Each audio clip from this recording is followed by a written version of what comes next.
Lagacharla incident అయితే రాష్ట్ర వ్యాప్తంగా సంచలనం సృష్టించిన విషయం మనందరికీ తెలిసిందే. వాస్తవంగా దీని గురించి మనతో మాట్లాడడానికి సామాజికవేత్త గాదె ఎన్నయ్య గారు ఉన్నారు. వారితో మాట్లాడించే ప్రయత్నం చేద్దాం.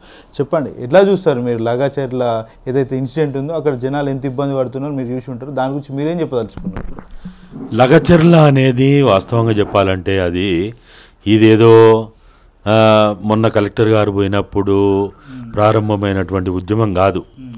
వాళ్ళు గత అనేక నెలలుగా వాళ్ళు అక్కడ జాయింట్ యాక్షన్ కమిటీ పెట్టుకొని, లేకపోతే యువకులు ఒక యూత్ కమిటీ అనేది పెట్టుకొని, లేకపోతే పెద్దోళ్ళు వాళ్ళు అన్ని పార్టీలకి కలిసిన వాళ్ళందరూ కలిసి ఆ తండాలు కావచ్చు, గ్రామాలు కావచ్చు, వాళ్ళందరూ పార్టీలకు అతీతంగా, జెండాలకు అతీతంగా అక్కడ వాళ్ళ భూమిని కాపాడుకోవాలి, మా అన్నం పెట్టే భూమి లేకపోతే మా జీవనోపాధికి ఉన్నటువంటి భూమిని మేము కాపాడుకోవాలి, మా పూర్వీకుల కాంచి ఈ గడ్డ మీదనే వాళ్ళు పుట్టిండ్రు, చనిపోయిండ్రు, వాళ్ళని బొందబెట్టినాము, వాళ్ళని ఇంకా లేకపోతే అనేక రకాలుగా మేము ఇక్కడ ఏదో అంటారు కదా, ఏడాది మాసికం చేసుకున్నప్పుడు అక్కడ పోయి ఆ బొందకాడికి పోయి ఇంత మొక్కొని వస్తాము, లేకపోతే వాళ్ళకి ఏదో రకంగా పెద్దలకి చేసినప్పుడు వాళ్ళని జ్ఞాపకం చేసుకుని అక్కడ పోయి వాళ్ళ గుర్తులు చూస్తూ ఉంటాము. మాకేదైతే జీవనోపాధిగా ఉన్నటువంటి ఆ భూమిని మేము వదులుకోమని చెప్పి వాళ్ళు తెగించి వాళ్ళు చెప్పినటువంటి విషయాలు మనందరికీ తెలుసు.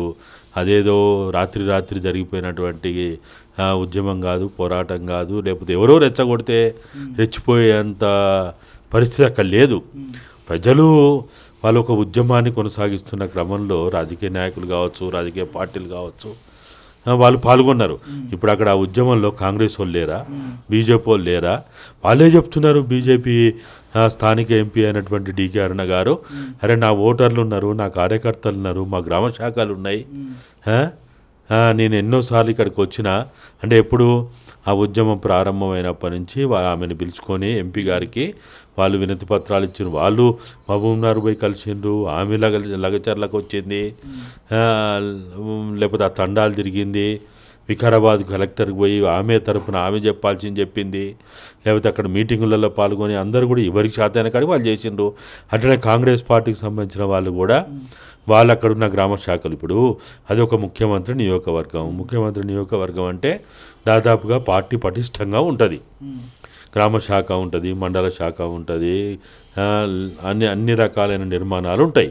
యువజన విభాగం, మహిళా విభాగం, అన్ని విభాగాలు ఉంటాయి. ప్రభుత్వం ఏం చెప్తుందంటే కేవలం బీఆర్ఎస్ పార్టీ ప్రధాన ప్రతిపక్షంలో ఉండే కుట్ర చేపిస్తుంది తప్ప నిర్వాసితులు కూడా మాకు అంగీకారం తెలిపారు, వాళ్ళు కూడా భూములు ఇవ్వడానికి సిద్ధంగా ఉన్నారని ప్రభుత్వం చెప్తుంది కదా. ఇప్పుడు అంతా మంచిగానే ఉంటే మరి ఇంత గొడవ ఎందుకు, కొట్లాట ఎందుకు?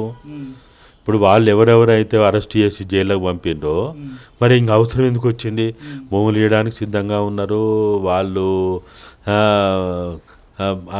బీఆర్ఎస్ అంటే వాళ్ళు వెనక నుంచి రెచ్చగొడితేనే రెచ్చిపోయేటోళ్ళు అయితే మరి దాంట్లో కాంగ్రెస్ వాళ్ళు ఎట్లా ఈ కేసులో ఇరికించబడ్డారు, ఈ ఉద్యమంలో పాల్గొన్నారు?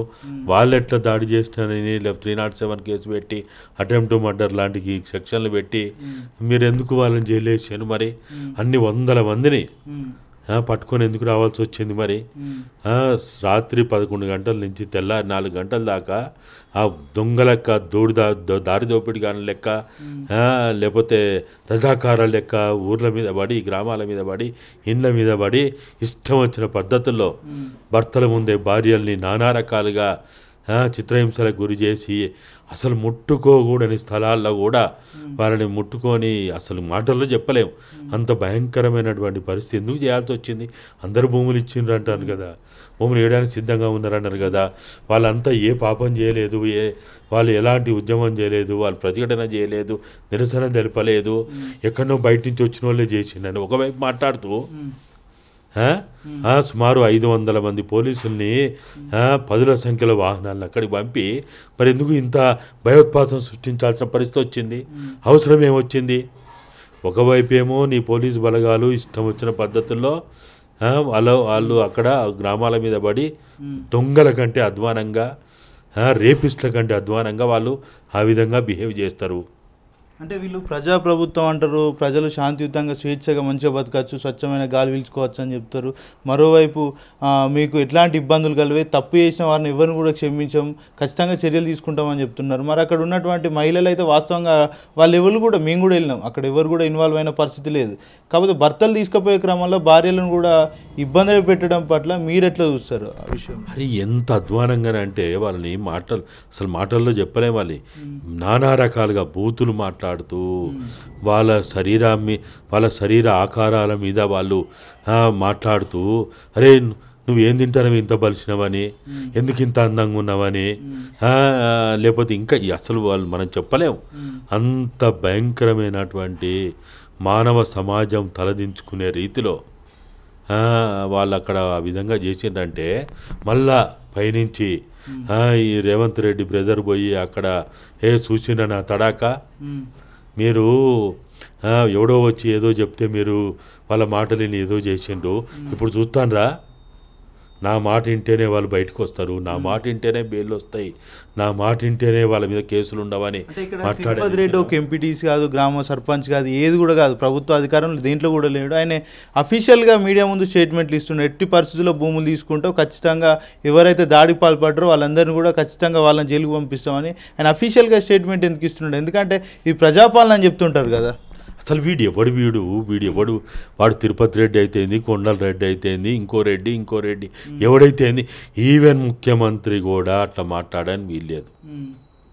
ఎమ్మెల్యే కూడా ప్రజాప్రతినిధి అయితే మాట్లాడగలుగుతాం, మాట్లాడవచ్చా? వాడు సర్పంచ్ అయినా, ఎంపీటీసీ అయినా, జడ్పీటీసీ అయినా, ఎమ్మెల్యే అయినా, ఎంపీ అయినా ఎవ్వరు కూడా వాళ్ళు ఆ విధంగా, అరే భూములు తీసుకుంటా నువ్వెవర్రా మాట్లాడడానికి, అసలు నువ్వెవడివి, అసలు ఆఫ్టర్ ఆల్ నువ్వు ఒక ఓటర్వి, నీ నీ నీ నీ అన్నో తమ్ముడో ఎమ్మెల్యే అయ్యి ముఖ్యమంత్రి అయితే ఎవరికి కొనికిసుకగాడి నువ్వెవడివి అసలు? నువ్వు నియోజకవర్గంలో అందరు ఓటర్ లెక్క నువ్వు ఒక ఓటర్వి, ఒక రౌడీ లెక్క, ఒక గుండా లెక్క, ఓ బందిపోటు లెక్క. నేను అనుకుంటే బందిపోట్లు కూడా ఇట్లా చేయరు, రౌడీలకు కూడా మానవత్వం ఉంటుంది, కొన్ని విలువలు పాటిస్తారు, గుండాలు కూడా వాళ్ళు కొన్ని విలువలు పాటిస్తారు. ఇదెక్కడిది? అసలు మీడియా వాళ్ళకి ఎట్లా మైకులు పెట్టిండ్రు అక్కడ, వాళ్ళు ఎట్లా ఇంటర్వ్యూలు చేస్తారు, మాట్లాడుతుంటే వీళ్ళు ఎట్లా ప్రసారం చేస్తారు? అసలు వాడు ఎవడు? అసలు వాడేమైనా నియోజకవర్గానికి ఏమైనా చేసిండు? అవన్నీ ట్రాక్ రికార్డ్ ఏంది? ఒక గొప్ప తెలంగాణ ఉద్యమకారుడా, తెలంగాణ రాష్ట్ర సాధనలో భాగస్వామైనోడా, లేకపోతే ఈ సమాజానికి ఒక సంఘ సేవకుడిగా ఉన్నోడా? అసలు ఎవడైనా? రేవంత్ రెడ్డి గతంలో అన్నాడు కదా, నా సోదరులను ఎట్టి పరిస్థితుల్లో జోక్యం చేసుకొని ప్రభుత్వంలో ఆయన చెప్పిన సందర్భం ఉంది. మరి తిరుపతి రెడ్డి కావచ్చు, కొండల రెడ్డి కావచ్చు, అక్కడ ఒక షాడో ఎమ్మెల్యేగా ప్రవర్తిస్తున్నాడు అని అయితే అక్కడ ఉన్నటువంటి స్థానికులు చెప్తున్నారు. షాడో ఎమ్మెల్యేలు కాదు, షాడో ముఖ్యమంత్రుడిగా ఉన్నారు అక్కడ వాళ్ళు. ఎంత ధైర్యంగా వాళ్ళు మాట్లాడతారు? అసలు నువ్వు ఎవడివా? అసలు నువ్వు ఒక అధికారివా, లేకపోతే ప్రజాప్రతినిధులు మాట్లాడడానికి వీల్లేదు, ఎమ్మెల్యేలు కూడా మాట్లాడడానికి వీల్లేదు. ఎమ్మెల్యేలు శాసనాలు చేయడానికి ఉన్నారు కానీ, చట్టాలు చేయడానికి ఉన్నారు కానీ, దాన్ని అమలు చేసేది ఎవరు? అమలు చేసేది ఉద్యోగస్తులు అమలు చేస్తారు, వీళ్ళు కాదు. ఇప్పుడు ఎవరి పని వాళ్ళు చేయాలి, నా పని నేను చేయాలి, మీ పని మీరు చేయాలి, ఎవరి పని వాళ్ళు చేయాలి. అంతేగాని మీ పని వచ్చి నేను చేసుడు, నా పని మీరు చేసుడు నడవదు. అంటే ఇక్కడ చూసుకుంటే అక్కడ నియోజకవర్గానికి సంబంధించిన ప్రజలు చాలా వరకు ఇబ్బందులు పడుతున్నారు, పోలీసులు కూడా వాళ్ళ మీద చేతులు వేసిరని మీరు కూడా చెప్తున్నారు. మరి ఇంత ఉదాహరణ జరుగుతున్నా కూడా ముఖ్యమంత్రి గిరిజన శాఖ మంత్రి ఉన్నాడు, హోమ్ మినిస్టర్ ఉన్నాడు, ఇప్పటి వరకు ఎలాంటి చర్యలు కూడా తీసుకోమని అధికారికంగా ఏం ఉత్తర్వులు జారీ అయ్యలే. దీన్ని ఎట్లా చూడొచ్చు అంటారు? ఇప్పుడు వాళ్ళు మొత్తంగా కూడా వాళ్ళు ఒక మత్తులో ఉన్నారు. పచ్చకామర్లు వచ్చినోడికి ఇంకా మొత్తం అంతా ఆ విధంగానే కనపడుతుందో. ఇప్పుడు వాళ్ళకు కూడా ఏంటంటే అక్కడ ఇచ్చే నివేదికలు ఎట్లున్నాయో, లేకపోతే వాళ్ళు స్థానికంగా ఉండేటువంటి మీడియా, వాళ్ళకు అనుకూలంగా ఉండే మీడియా ఏం చెప్తుందో కానీ, ఒకవైపు ఏమో ఇంటెలిజెన్స్ ఫెయిల్యూర్ అంటున్నారు, ఇంకోవైపు ఏమో సరే ఇంటెలిజెన్స్ ఫెయిల్యూర్ అయింది. ఇంటెలిజెన్స్ మండలానికి ఎంతమంది ఉంటారు? వాడు ఒక్కడు ఉంటాడు. నీ గ్రామంలో నీ పార్టీ కార్యకర్తలు ఉన్నారు కదా, నీ పార్టీ శాఖలు ఉన్నాయి కదా, మరి నీ గ్రామంలో ఉన్నటువంటి నీ పార్టీ శాఖలు, నీ నమ్మిన బంట్లు మరి ఇంత జరుగుతుంటే వాళ్ళు ఎందుకు చెప్పలే మరి? ఇప్పుడు ఇంటెలిజెన్స్ అనేది మండలానికి నియోజకవర్గానికి ఒకడో ఇద్దరో ఉంటారు, వానికి ఏం తెలుస్తుంది? వాడు పోయి స్వచ్ఛ చూస్తాడా? కానీ నీ పార్టీ ప్రతి గ్రామంలో మరి అన్ని 60% ఓటర్లు నీ వాళ్ళే అంటున్నావు, పటిష్టమైన నాయకత్వం ఉందంటున్నావు, గ్రామ శాఖలనే అంటున్నావు, మరి వాళ్ళంతా ఏం చేసాను? మరి వాళ్ళ ఫెయిల్యూర్ కనపడతలేదు. మరి ఇదే తిరుపతి రెడ్డి ఇప్పుడు వచ్చి పెద్ద పెద్ద డైలాగులు కొట్టుడు, రౌడీలు గుండా లెక్క మాట్లాడు కాదు కదా. మరి ఒకవేళ నిజంగానే నువ్వు ఒప్పియాలా మెప్పియాలనుకుంటే నువ్వు ఆ ఊర్లలో ఉండి పండి వాళ్ళతో తిని వాళ్ళతో ఉండి, మరి 9 నెలల నుంచి వాళ్ళు ఏ పార్టీ దగ్గరికి పోలే? గాంధీ భవన్కి వచ్చిండ్రా, బీజేపీ కార్యాలయం పోయిండ్రా, తెలంగాణ భవన్ పోయిండ్రా, కమ్యూనిస్ట్ ఆఫీసులకు పోయిండ్రా, కుల సంఘాలలో కలిసిండ్రా, మీడియా సంస్థలను కలిసిండ్రా. ఇవాళ అందరూ కలెక్టర్ ఏమైనా పైనుంచి ఊడిపడ్డా? కలెక్టర్ని ఏమి అనొద్దా? తప్పు చేస్తే కలెక్టరు ప్రజా వ్యతిరేక విధానాల్లో ఉంటే కలెక్టర్ని ఏమి అనొద్దా? అయినా వాళ్ళు ఏం చేసిండు అక్కడ? ఇవాళ వాళ్ళ చేతుల్లోకి రాళ్ళు వచ్చినాయి అంటే, లేకపోతే ఇంకా వాళ్ళ చేతుల్లోకి ఆయుధాలు వచ్చినాయి అంటే ఎట్లొచ్చినాయి? అంటే ఇంకొక విషయం ఏంటంటే, కలెక్టర్ను ఒక బీఆర్ఎస్ నాయకుడు కావచ్చు, కార్యకర్త కావచ్చు, నమ్మబలికి ఆ గొడవ జరిగే ప్రాంతానికి తీసుకువెళ్ళిండని చెప్తున్నారు. పోలీసులు లేకుండా, ఎలాంటి బలగాలు లేకుండా అలాంటి ప్రదేశాల్లోకి వెళ్ళడం కరెక్టే అంటారా? అరే ఇప్పుడు దానికంటే ఒక 15 రోజుల ముందే కాంగ్రెస్ పార్టీ మండల నాయకులు పోతే వాళ్ళని ఆ ఊర్లో బంధించి తాళాలు వేసి ఒక రకం కిడ్నాప్ చేసినట్టుగానే వాళ్ళు చేసిండ్రు. అదంతా అందరు చూసిందే, అందరికి తెలిసిందే. మరి అంత తీవ్రమైనటువంటి వాతావరణం ఉంది, ప్రజలు ఉద్రేకంగా ఉన్నారు, ప్రజలు ఆవేశంగా ఉన్నారు, ప్రజలు దేనికంటే దానికి తెగించడానికి ప్రాణాలైన ఇవ్వడానికి సిద్ధంగా ఉన్నారు, కానీ భూములు వదులుకోవడానికి సిద్ధంగా లేరని చెప్పి వాళ్ళకి అనేక చర్యల ద్వారా కనపడతా ఉంది. వాళ్ళు ఏదో నమ్మబలికిండ్రు, నమ్మిచ్చిండ్రు, నమ్మి కలెక్టర్ పోయిండని మాట్లాడితే ఎట్లా మనం నమ్మాలా? దాని ముందు ఒక చరిత్ర ఉంది. ఆ గ్రామస్తులు దానికి ముందు చేసిన అనేక రకాల చర్యలు మనకు కనపడతా ఉన్నాయి. ఏ పార్టీ వాళ్ళు అన్ని పార్టీల దగ్గర పోయినారు, అందరు కాళ్ళ ఇలా పట్టుకున్నారు, బతిలాడుకున్నారు. వాళ్ళు ఇంకా అసలు మాటల్లో చెప్పలేనంత వాళ్ళు ప్రయత్నాలు చేశారు. మరి అన్ని ప్రయత్నాలు ఒకవైపు కలెక్టర్ తెలుసు, నివేదికలు ఉన్నాయి. రేవంత్ రెడ్డి స్వయంగా ఆయన అనుకూలమైన వాళ్ళు చెప్తున్నారు కదా, 30 సార్లు వాళ్ళతోటి చర్చలు చేసిండట, మాట్లాడిండట. మరి 30 సార్లు చర్చలు చేస్తే మరి నీకు వాళ్ళతోటి బాగా అటాచ్మెంట్ ఉన్నట్టే కదా.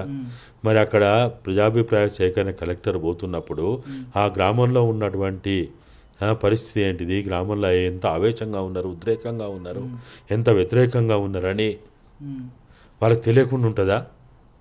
రెవెన్యూ డిపార్ట్మెంట్ ఉంది, సర్వే డిపార్ట్మెంట్ ఉంది, లేకపోతే అక్కడ వివిధ ఎంపీడీఓ ఉన్నాడు, ఎంఆర్ఓలు ఉన్నారు, వాళ్ళందరూ తెలియకుండా ఉంటుందా? మళ్ళా ఆ నియోజకవర్గ అభివృద్ధి కోసం కడా అనేదో పెట్టింది కదా. మరి దానికి సంబంధించినటువంటి అధికారులు ఉన్నారు. మరి ఇంతమంది ఉండంగా, ఇంతమంది దాన్ని ఫాలో అప్ చేయంగా వాళ్ళు కలెక్టర్ని ఎవడో మోసం చేస్తే, ఎవడో నమ్మబలికిస్తే ఏమన్నా మంత్రం చేసిండు ఆయన? ఏమన్నా హిప్నటిజం చేస్తే పోయిండు అక్కడికి? కాదు కదా. కాబట్టి ఇదంతా కూడా ఏంటంటే వాళ్ళ తప్పును వాళ్ళు ఒప్పుకోవడానికి, ప్రజల ఆలోచనని, ప్రజల అభిప్రాయాన్ని కనుక పరిగణలోకి తీసుకొని మాట్లాడడానికి ఇష్టం లేని వాళ్ళందరూ కూడా అనేక రకాలైనటువంటి చిలువలు పలవలుగా మాట్లాడుతూ ఉన్నారు. ఒకవైపు ఇంటెలిజెన్స్ నివేదిక ఫెయిల్ అయినారే, ఇంటెలిజెన్స్ నివేదిక ఫెయిల్ అయితే నువ్వేం బీకినావు? మరి నువ్వేం చేసినావు? నీ పార్టీ ఏం చేసింది? నీ క్యాడర్ ఏం చేసింది? నీకు అనుకూలమైన మీడియా ఏం చేసింది? నీ అక్కడున్న రెవెన్యూ డిపార్ట్మెంట్ ఏం చేసింది? వాళ్ళంతా ఉన్నారు కదా, వాళ్ళందరూ చూసుకోవాలి కదా. అది ఉత్తానే పోలీసు వాళ్ళని ఉపయోగించుకుంటావు, అరెస్టులు చేస్తావు, వాళ్ళతోటి కొట్టిస్తావు, అన్నీ చేస్తావు. మళ్ళా పోలీస్ శాఖ విఫలమైందని మాట్లాడితే ఏమనాలా? అంటే పోలీస్ శాఖ విఫలమైందని వాళ్ళు రెచ్చగొట్టి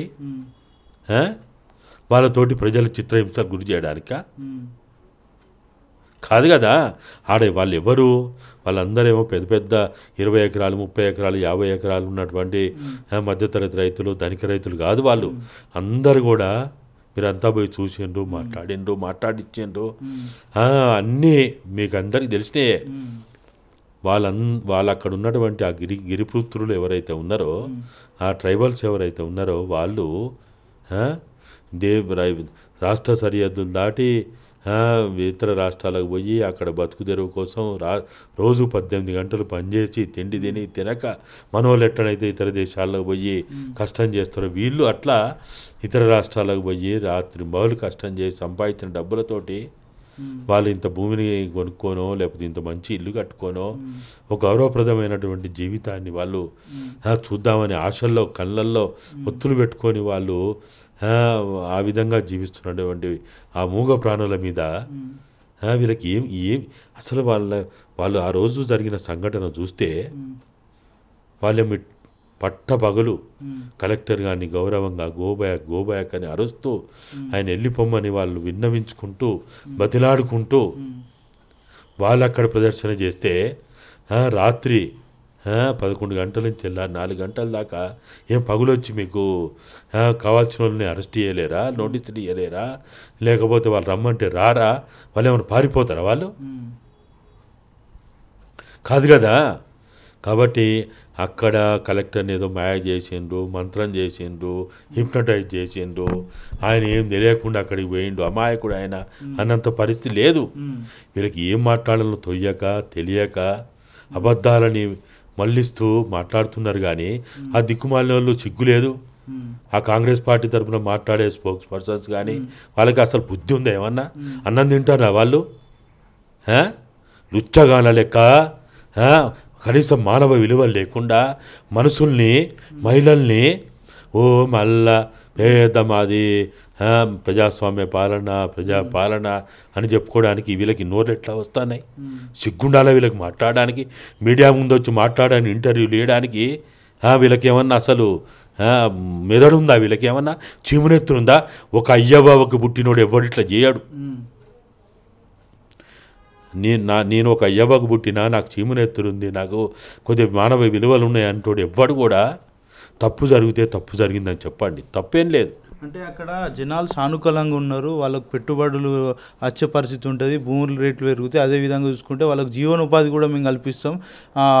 అక్కడ మొత్తం కూడా కంప్లీట్గా ఉన్నటువంటి జనాలు కూడా మాకు అంగీకారంగా ఉన్నారు. కేవలం బీఆర్ఎస్ పార్టీ కక్షపూరితంగా వాళ్ళని రెచ్చగొట్టే ప్రయత్నం చేస్తుంది, అక్కడ ఉన్నటువంటి అధికారుల మీద దాడి చేసిందని చెప్తున్నారు. ఇప్పుడు బుద్ధిన్నోడు ఎవడు అట్లా మాట్లాడు, చరిత్రను గుర్తుపెట్టుకుంటాడు ఎవడు అట్లా మాట్లాడు. ఇప్పుడు మనము గతంలో అంటే గత ప్రభుత్వం ఉన్నప్పుడు మల్లన్న సాగరు, వేముల ఘాటు, లేకపోతే కాళేశ్వరం మీద అనేక ఉద్యమాలు చేసినాం, పోరాటాలు చేసినాం, నిరసనలు తెలిపినాం. అక్కడ వాళ్ళకి ల్యాండ్ ఎక్విజేషన్ సంబంధించిన అనే ప్రభుత్వ విధి విధానాలని మార్చాలని చెప్పినాము, మార్కెట్ వాల్యూ ప్రకారం వాళ్ళ డబ్బులు కట్టియాలని చెప్పినాము. అక్కడ ఉన్నటువంటి గ్రామాలని ఎత్తివేస్తున్నప్పుడు పునర్నిర్మాణం చేయాలని చెప్పినాము. బడి గుడి లేకపోతే అక్కడ రిక్రియేషను, లేకపోతే వాళ్ళకి ఏ విధంగానైతే ఆ గ్రామం ఉందో ఆ గ్రామం ఉన్నట్టుగా వాళ్ళు ఆ గ్రామాన్ని పోలి చూసుకునేటట్టుగా ఏ ఒక్కటి కూడా మర్చిపోకుండా ఏర్పాటు చేయాలని మనమే మాట్లాడినాము. డిపిఆర్ లేకపోతే డిపిఆర్ ఎందుకు లేదని అడిగినాము. లేకపోతే వాళ్ళకి పునరావాసం సరైన పద్ధతిలో జరగాలని చెప్పినాం. ఎన్నో మాట్లాడినటువంటి అంటే ఒక నీటిపారుదల ప్రాజెక్టుకి భూములు ఇచ్చేటప్పుడే ఇన్ని మాట్లాడినాం. నేను రేవంత్ రెడ్డి కాంగ్రెస్ నాయకులు దామోదర రాజనరసింహ గారు ఇంకా అనేక మందివి ఒకే వేదిక మీద ఉండి వేముల ఘాట్లో సుమారు 2-3 సార్లు మేము వేదిక మించి గత ప్రభుత్వం కేసీఆర్, ఓ ముఖ్యమంత్రి నీకు సిగ్గుందా, నీకు చిమునెత్తురుందా, నీకేమైనా బుద్ధి ఉందా, సోయుందా, ఈ ప్రజల అర్థనాదాలు వినపడతలేవా అని ఎన్నో మాట్లాడినాం. మరి ఆ రోజు అన్ని మాట్లాడిన మనము ఒక ప్రభుత్వ అవసరాల కోసము నీటిపారుదల ప్రాజెక్టు కోసము ఏర్పాటు చేయబడే ప్రాజెక్టు కానే మనం నిరసనలు తెలిపినాము. ప్రజలు అంటే అక్కడ 365 రోజులు వేములఘాటు ప్రజలు నిరాహార దీక్షలు చేసిండ్రు, టెంట్ వేసి కార్యక్రమాలు నిర్వహిస్తే 10 సార్లు మేమందరం పోయినాం. మరి వాళ్ళు రెచ్చగొట్టినట్ట? మనం రెచ్చగొడితేనే వాళ్ళు చేసిండ్రా? అక్కడ కూడా నాకు తెలిసి 2 సార్లు పోలీసు బలగాలు వచ్చినప్పుడు పోలీసులని వెంటబడి ఎస్ఐలని సిఐలని డిఎస్పీని పొలాల్లో పడి ఉరికిచ్చేలాగిన తరిమేసిండ్రు. అతకాలం గ్రామాల్లోకి రానియలే. ఇవి మామూలుగా ఇదేదో కొత్తది కాదు. ఈ లగచర్లనే మొట్టమొదటిసారి కలెక్టర్ని గతంలో అయితే అంటే గవర్నమెంట్ ప్రాజెక్టుల గురించే గొడవలు పెట్టారు. ఇప్పుడు ప్రైవేట్ ప్రాజెక్టు గురించి ఏదైతే భూములు సొంత భూములను గుంజుకునే ప్రయత్నం రేవంత్ సర్కార్ చేస్తుంది కదా, దీన్ని వాస్తవంగా మరి ఖండించే పరిస్థితులు లేవు అంటారు ఇక్కడ ప్రతిపక్షాలు కానీ ఇటు అధికార పక్షం కానీ? ఇప్పుడు అది ఒక ప్రైవేట్ కంపెనీ ఏదైతే చెప్తున్నారో అసలు దానికి భూములని తీసుకోవాల్సిన అవసరం లేదు, భూములు ఇవ్వాల్సిన అవసరం లేదు. అరే నువ్వు ప్రైవేటు వ్యాపారస్తులకు నువ్వెవరు ఇచ్చేది? నువ్వెందుకు ఇవ్వాలా? అడిగే ప్రభుత్వాన్ని ప్రైవేటీకరణ చేయండి. మరి ముఖ్యమంత్రి కూడా ఈ ఎన్నికలు ఎందుకు, ఈ రాజ్యాంగం ఎందుకు, ఈ వ్యవస్థలు ఎందుకు ఇవన్నీ ఎవరికో అప్పచెప్పండి. అదాని అంబానీలకో రిలయన్స్ అనుకో ఇక్కడ ఉన్నారు కదా మెగా కృష్ణారెడ్డికో రామేశ్వరరావుకో రియల్ ఎస్టేట్ వాళ్ళకి అప్పచెప్పండి. ఇంకెందుకు మరి ఇక మీరు ఒక బడి కోసం లేకపోతే ఒక హాస్పిటల్ కోసం అంటే మనం కూడా అర్థం చేసుకొని మనం కూడా అంటే అక్కడ ఉన్న జనాలు కూడా అంటున్నారు మాకు బడి కరెక్ట్ లేవు, హాస్పిటల్ సౌకర్యవంతంగా లేవు, మాకు అవి నిర్మించండి కానీ ప్రైవేట్ ప్రాజెక్టు ద్వారా మాకు వచ్చింది ఏంది, ఇది వాయు కాలుష్యం జరుగుతుంది, నీటి కాలుష్యం జరుగుతుంది, దీంతో వచ్చిన లాభాలు ఏం లేవు, మమ్మల్ని చంపనీకే ప్రభుత్వం కంకణం కట్టుకున్నానని అయితే అక్కడ ఉన్నటువంటి వాసులు చెప్తున్నారు. అదేదో ఒక్క 1550 ఎకరాల పరిధిలో ఉండేటువంటి విధ్వంసం మాత్రమే కాదు, ఇది సుమారు 15,000 ఎకరాల పరిధిలో ఉండేటువంటి విధ్వంసం కారకులు అవుతుండ్రు ఇప్పుడు. అదేదో 4 గ్రామాలు 3 గ్రామాలకు సంబంధించిన సమస్య కాదు, ఇది సుమారు 2 మండలాల సమస్య. ఇది కొన్ని వేల ప్రజల జీవితానికి సంబంధించిన సమస్య ఇది. ఇప్పుడు చూస్తలేమా ఐడియా బొల్లారం ఏమైంది, పాశమైలారం ఏమైంది, బొంతపల్లి ఏమైంది, జిడిమెట్ల ఏమైంది, లేకపోతే నాచారం ఏమైంది, చౌటుపల్లి దగ్గర దివిసు ఏర్పాటు చేస్తే ఏమైంది. మొత్తం ఫార్మా కంపెనీలు ఎక్కడెక్కడైతే ఉన్నాయో ఆ చుట్టూ ఉన్నటువంటి భూభాగం మొత్తంగా కూడా వాళ్ళు 15-20 కిలోమీటర్ల రేడియస్లో ఎవడు బోర్ వేసినా ఇంద్రధనస్సు రంగులు కనపడ్డట్టుగా నీళ్ళవు పడతాయి అక్కడ, పంచరంగులాగా పడతాయి అక్కడ. మరి ఇంత తెలిసాక రేవంత్ రెడ్డి మరి సొంత నియోజకవర్గంలో వేయాల్సిన అవసరం ఏమొచ్చిందంటారు? ఆయన నియోజకవర్గం అయితే ఆయన ఏమన్నా ఆడబోయి ఇల్లు కట్టుకొని ఉండేటోడా? వీళ్ళు ఎవరైనా పేరుకు నియోజకవర్గం కానీ వీడు ఎవడైనా వాని భార్యలో వాని కుటుంబమో వాని పిల్లలో పోయి సంసారం చేస్తాడా? అక్కడ ఎవడైనా చేస్తాడా? ఏ ఎమ్మెల్యే అయినా ఏ మంత్రి అయినా లేకపోతే వాళ్ళ కుటుంబ సభ్యులైనా ఎవడైనా ఉంటాడా అక్కడ? వానికి ఏమవుతుంది? వాడు మంచిగా Banjara Hills, Jubilee Hills, Mahendra Hills, Reddy Hills, పెద్ద పెద్ద హిల్స్లో వాళ్ళు ఎకరాల కొద్దీ ఇల్లు కట్టుకొని లేకపోతే కాలుష్యానికి దూరంగా ఉండే ప్రాంతాలకు పోయి ఫామ్ హౌస్లు కట్టుకొని వాళ్ళు జలసాల చేసుకుంటా ఉన్నారు. కానీ వాడు ఎవడైనా ఉంటాడా? ఒక్కరోజు రాత్రి ఓ వారం రోజులు ఎవడైనా నియోజకవర్గంలో పంటాడా? ఎవడుంటాడు చెప్పు? పేరుకు నియోజకవర్గం దళిత ఎమ్మెల్యేలు ఉంటాడా, బీసీ ఎమ్మెల్యేలు ఉంటాడా, గిరిజన ఎమ్మెల్యేలు ఉంటాడా, నాయకులు ఉంటాడా? ఎవడుంటాడు? దీనికి ఎవరైనా సరే వాడొక ఎమ్మెల్యే అయిందంటే ఎంపీ అయిందంటే వాళ్ళు గిరిజన కోటాలో వచ్చినా బీసీ కోటాలో వచ్చినా లేకపోతే బీసీ కోటా అంటే లేదనుకో వాళ్ళు ఎవడైనా అరే మామూలు జడ్పీటీసీలే ఉండలేరు వాళ్ళ మండలాల్లో. మరి ఇంత వ్యతిరేకత వచ్చినప్పుడు రేవంత్ రెడ్డికి ఆ ఫ్యాక్టరీ వల్ల వచ్చే లాభం ఏంది అసలు? మరి ఆ ఫ్యాక్టరీ వల్ల లాభము వాళ్ళు ఒకటి వాడు అల్లుడో బిడ్డనో వాళ్ళ బంధువులో వాళ్ళు అక్కడ పెట్టాలనుకున్నారు కాబట్టి వాళ్ళని సంతోషపరచడానికి వాళ్ళ అవసరాలు తీర్చడానికి వాళ్ళకి వాళ్ళ లాభాలు అర్జించడానికి వాళ్ళు ఏదైతే ఒక ప్రణాళిక వేసుకొని అక్కడ సుమారు దాదాపుగా 500 పైన ఎకరాల ప్రభుత్వ భూమి ఉన్నది. దానికి తోడు ఇంకొక 1000 ఎకరాల భూమిని కనుక మనం తీసుకుంటే వాళ్ళకి అప్పచెప్తే ఇక వాడు ఒక 30 ఏళ్ళు 40 ఏళ్ళు 50 ఏళ్ళు వాడు ఆ ప్రాంతంలో బ్రహ్మాండంగా ఆ మొత్తం విధ్వంసం చేసుకుంటూ వాడు లాభాలు గడించడానికి వానికి ఒక అవకాశం కల్పిస్తాడు. అదే వాళ్ళకి కావాల్సింది. ఇప్పుడు నిజంగా ఫార్మా కంపెనీలు కనుక వాళ్ళు పెట్టదలుచుకుంటే నేను మొన్న ఇండస్ట్రియల్ అధికారులతో మాట్లాడినప్పుడు వాళ్ళు చెప్తా ఉన్నారు ఇప్పటి వరకు ఉన్నటువంటి పారిశ్రామిక వాడలలో కొన్ని వేల ఎకరాల భూమి పడవబడి ఉన్నది.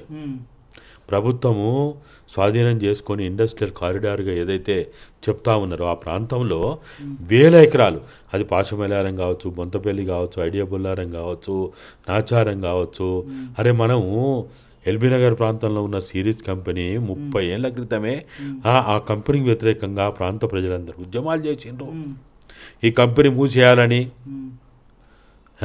మూసీ నది పరివాహక ప్రాంతంలో ఉన్నటువంటి వలిగొండ, రామన్నపేట, చిట్యాల, చౌటుప్పలు, నార్కెట్పల్లి, నకరికల్ ప్రాంత ప్రజలందరూ బండ్లు కట్టుకొని వచ్చి రోజుల తరబడి ఎల్బీ నగర్, హయత్ నగర్ ప్రాంతాల్లో ఉండి ఆ కంపెనీ మూసివేయడానికి ఇప్పుడు కాదు 30 ఏళ్ల క్రితమే ఇక్కడ ప్రయత్నాలు చేసిండ్రు. అప్పుడే చెప్పిన ప్రభుత్వాలు మేము జనవాసాలు ఉన్న కాడ లేకపోతే మంచి వ్యవసాయ ఆధార భూములు ఉన్న కాడ మేము పిల్లకి అనుమతులు ఇవ్వమని చెప్పిండ్రు, మాటలు చెప్పిండ్రు. ఏమైంది? ఎందుకు మరి రాహుల్ గాంధీ ఏమో అక్కడ రాజ్యాంగాన్ని పట్టుకొని రాజ్యాంగాన్ని పరిరక్షిస్తా అని చెప్తాడు. ఇక్కడ రేవంత్ రెడ్డికి సంబంధించి మొత్తం కూడా రాజ్యాంగాన్ని చింపిపడే ప్రయత్నం అయితే ఆయన చేస్తున్నాడు.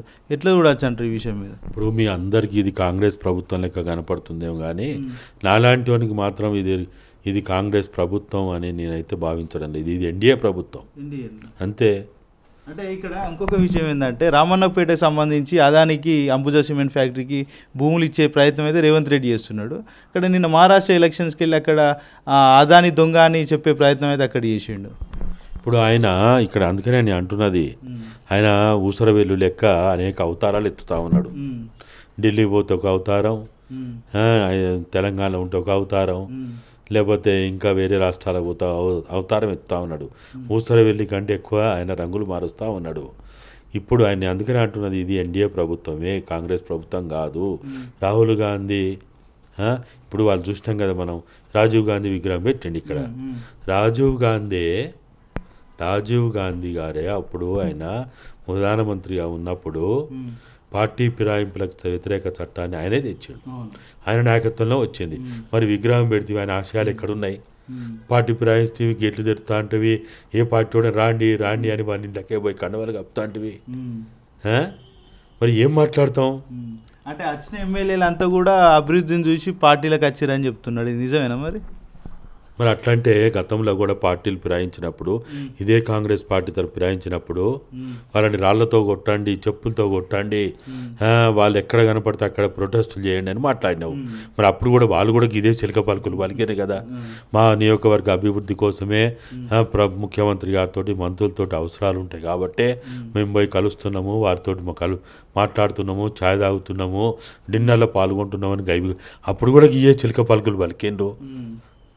ఎవడైనా కదే చెప్తాడు. అది కాదు కదా. ఇవాళ ఈ దేశంలో రాజ్యాంగబద్ధమైన పాలన, చట్టబద్ధమైన పాలన చేయాలి. ఇవాళ ఒక ముఖ్యమంత్రి అంటే పార్టీల కోసం కాదు ఆయన ఉన్నది. ఏ పార్టీడు వచ్చినా వాడు కండవ కప్పుకున్నా కప్పుకోకున్నా ఆ నియోజకవర్గ ప్రజల అవసరాలు తీర్చాల్సిన బాధ్యత వాళ్ళది. లగచర్లకు సంబంధించి అక్కడ బీజేపీ ఇప్పటి వరకు ఎలాంటి స్టాండ్ తీసుకోలేదు. దాన్ని మీరు ఎట్లా చూస్తారు? అంటే బీజేపీ నిన్న మొన్న అప్పుడు డికే అరుణ గారు తెల్లారైపోయిండు. నిన్న కూడా అక్కడికి ఈటల రాజేందర్ గారు, తర్వాత డికే అరుణ గారు పోయిండు. అక్కడ పోలీసులతోటి గొడవ అయింది, రాణిస్తలేరు, అరెస్ట్ అన్నారు. 151 సెక్షన్ అని ఆయన ఎవరో పోలీస్ ఆఫీసర్ మాట్లాడుతూ ఉన్నాడు. ఇక ఇవి వాళ్ళు ఏ మేరకు ఎంత చేయాలనో వాళ్ళు ఇక వాళ్ళకున్న జాతీయ పార్టీ కాబట్టి ఢిల్లీ వాళ్ళ ఆదేశాల మేరకు, అనుమతుల మేరకే చేస్తారు. అంతకుమించి చేయలేరు. ఒక ప్రాంతీయ పార్టీకి ఉన్న వెసులుబాటు జాతీయ పార్టీలో ఉన్న నాయకులకు అంత ఉండదు. కాబట్టి మరి వారు జాతీయ పార్టీ రేవంత్ రెడ్డి, అందుకని అంటున్నా అది ఎన్డీఏ ప్రభుత్వం, అది ఎట్లా చేస్తారు? అంటే ప్రజలు అక్కడ అరిగోస పడుతున్నా కూడా కనీసం ఇక్కడ ఉన్నటువంటి 2 కేంద్ర మంత్రులు కూడా వాళ్ళ తరపున ఫైట్ చేసిన దాఖలాలు, అలాని ప్రభుత్వానికి కూడా ఇప్పటివరకు కూడా సూచనలు ఇవ్వలేదు. అసలు ఎంత విచిత్రం అంటే ఇప్పుడు ఎవరైనా కానీ ప్రతిపక్ష పార్టీలు ప్రజలకి అండదండగా ఉండాలి, ప్రజల అవసరాలు తీర్చాలి, వాళ్ళ ఉద్యమాలు చేస్తుంటే వాళ్ళకి ఆర్థిక సహాయం చేయాలి, వాళ్ళ కేసుల్లో ఇరికించే జైల్లోకి పోతే వాళ్ళని బయటికి తీసుకురావడానికి లాయర్లను పెట్టి బయటికి తీసుకురావాలి, వాళ్ళకి రవాణా వసతి ఏర్పాటు చేయాలి, వాళ్ళ అరెస్ట్లు అయ్యి జైల్లోకి పోతే వాళ్ళ కుటుంబాలను ఆదుకోవాలి. ఇది ప్రతిపక్ష పార్టీ బాధ్యత. ప్రభుత్వము ప్రజా వ్యతిరేక విధానాలు చేస్తున్నప్పుడు ప్రతిపక్ష పార్టీగా అది బీజేపీ అయినా, బీఆర్ఎస్ అయినా, కమ్యూనిస్ట్ పార్టీలైనా, ఈ రాష్ట్రంలో ఉన్న ఏ పార్టీ అయినా, కుల సంఘాలైనా, లేకపోతే ఇంకా అనేక రకాలైనగా ఉన్నటువంటి సంస్థలైనా కానీ ఉద్యమాలు పోరాటాలు చేస్తున్న ప్రజలకు అండదండగా ఉండాలి. అరే వారికి అండదండగా ఉంటే కుట్రలు చేసినని మాట్లాడుతున్నారు.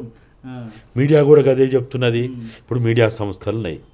ఏ మాటకా మాట మాట్లాడుకుంటే ఏ మీడియా సంస్థకి రాజకీయ పార్టీల నుంచి చందాలు వస్తలేవు, ఏ మీడియా సంస్థకి డబ్బులు ఇస్తలేరు వీళ్ళు రాజకీయ నాయకులు. ఎలక్షన్లప్పుడు ఎలక్షన్ల ప్రచారం కోసం మీడియా సంస్థలకి డబ్బులు ఇస్తలేరా? ఇవాళ అన్ని పేపర్లలో పెద్ద యాడ్లు వేసిండు, ఉత్తనే ఇచ్చిండ్రా మీకు? ఈనాడు, జ్యోతి, లేకపోతే వెలుగు, ఇట్లా అన్ని పత్రికలు ఇచ్చాను కదా, లక్షల కొద్ది రూపాయల అడ్వర్టైజ్మెంట్లు ఇచ్చాను కదా, మీకు ఉత్తనే ఇచ్చిండ్రా? మీకు వాళ్ళతోటి అవసరాలు ఉన్నాయి కాబట్టి, వాళ్ళతోటి మీకు అవసరాలు ఉన్నాయి కాబట్టి వాళ్ళు మీకు డబ్బులు ఇస్తారు. అరే మొన్న దీపావళి సందర్భంగా ముఖ్యమంత్రి కార్యాలయం నుంచే ముఖ్యమంత్రి సిపిఆర్ఓనే ఎంతమంది జర్నలిస్టులకి తులం బంగారం ఇచ్చిండు, కిట్లు ఇచ్చిండు మనకు తెలియదా? మరి మీరెందుకు తీసుకున్నారా? మీరెందుకు తీసుకున్నారు?